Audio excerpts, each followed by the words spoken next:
warahmatullahi wabarakatuh. Perkenalkan, saya Olivia Anastasia Devi dengan NIM E24061035011028 Prodi Ilmu Hukum. Pertama-tama saya akan mulai dengan apa itu implementasi. Implementasi merupakan langkah nyata dalam menerapkan atau mewujudkan berbagai hal seperti ide, rencana, kebijakan, atau sistem baru. Secara sederhana, implementasi adalah tahap pelaksanaan setelah perencanaan. Lain halnya dengan implementasi Pancasila. Implementasi Pancasila yaitu usaha kita untuk menjadikan Pancasila sebagai pedoman dalam bertindak dan mengambil keputusan. Oke, kita akan masuk ke dalam nilai-nilai Pancasila.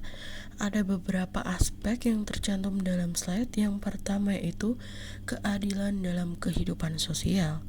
Kehidupan sosial adil merupakan kehidupan di mana tidak ada diskriminasi berdasarkan agama, ras, gender, dan status sosial. Kedua, cita-cita masyarakat adil, makmur, material, dan spiritual. Berarti masyarakat yang bebas dari kemiskinan, ketidakadilan, dan konflik, serta memiliki keseimbangan antara kehidupan material dan spiritual. Ketiga, keseimbangan antara hak dan kewajiban. Artinya, kita harus melakukan apa yang seharusnya kita lakukan dan juga mendapatkan apa yang menjadi hak kita. Keempat, cinta, kemajuan, dan pembangunan yang selaras, serasi, dan seimbang. Artinya, kita ingin negara kita semakin maju dan berkembang. Namun, pembangunan juga harus dilakukan dengan cara benar. Kita tidak hanya mengejar kemajuan ekonomi, tetapi juga menjaga lingkungan dan budaya kita. Kelima, implementasi nilai-nilai Pancasila di lingkungan kampus dapat memperkuat persatuan, toleransi, dan keberagaman di kalangan mahasiswa.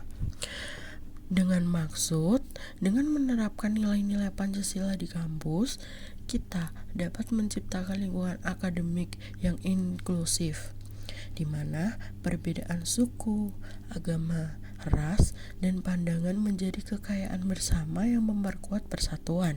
Setelah kita tahu mengenai nilai-nilai Pancasila dan maknanya, selanjutnya kita beralih ke penerapan dalam kehidupan sehari-hari. Penerapan dalam kehidupan sehari-hari di lingkungan rumah. Ada beberapa poin dalam slide berikut, yaitu pertama, saling menghargai perbedaan pendapat. Kedua, memberikan perlakuan yang sama kepada semua anggota keluarga. Ketiga, tolong-menolong dalam menyelesaikan masalah. Keempat, tidak saling menyalahkan. Kelima, memberikan hak dan tanggung jawab yang adil kepada setiap anggota keluarga. Keenam, tidak mengganggu aktivitas atau privasi satu sama lain. Berikutnya di lingkungan sekolah, ada 6 poin, yaitu pertama, tidak membedakan teman berdasarkan status sosial atau kondisi ekonomi. Kedua, menghargai hasil karya teman. Ketiga, tidak merundung teman.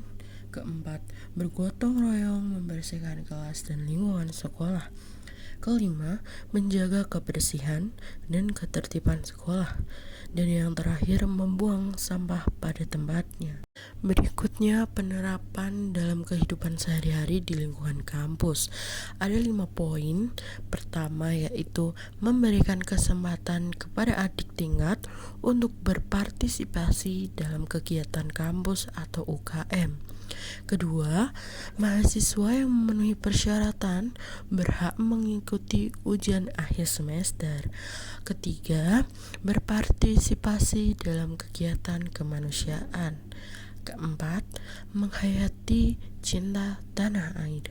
Dan yang terakhir, terlibat dalam proses musyawarah.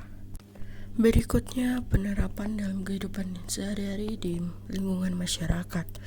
Ada 5 poin. Yang pertama yaitu membantu orang lain yang sedang mengalami kesulitan. Kedua, Tidak melakukan tindakan yang merugikan kepentingan umum. Ketiga, berpartisipasi dalam kegiatan gotong royong.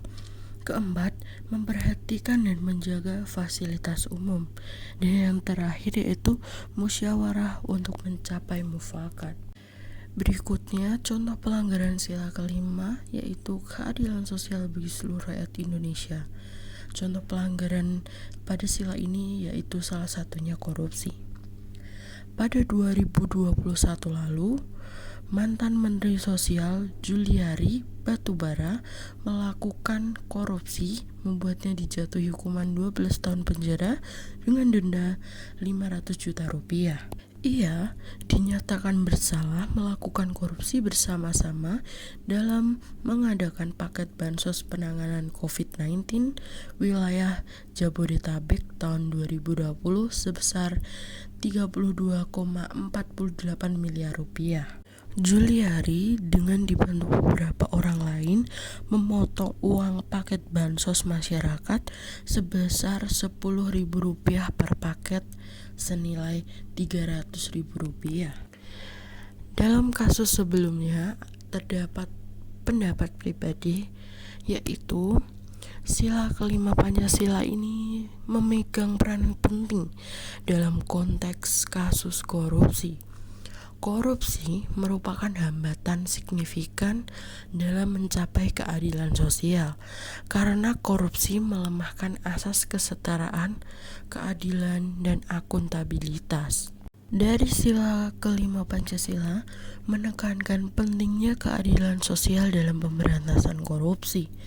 Ada beberapa poin yang Indonesia dapat terapkan dengan mengedepankan keadilan sosial, yaitu yang pertama, menerapkan sistem remunerasi yang adil, memberikan gaji yang layak bagi pegawai negeri dan pejabat publik sehingga mereka tidak tergoda untuk melakukan korupsi. Kedua, meningkatkan transparansi dan akuntabilitas dengan melakukan publikasi laporan keuangan negara secara terbuka dan rutin, serta memberikan akses yang mudah bagi masyarakat untuk mengawasi penggunaan anggaran negara. Ketiga, memperkuat penegakan hukum. Harus menindak tegas pelaku korupsi tanpa memandang bulu dan memberikan hukuman yang setimpal.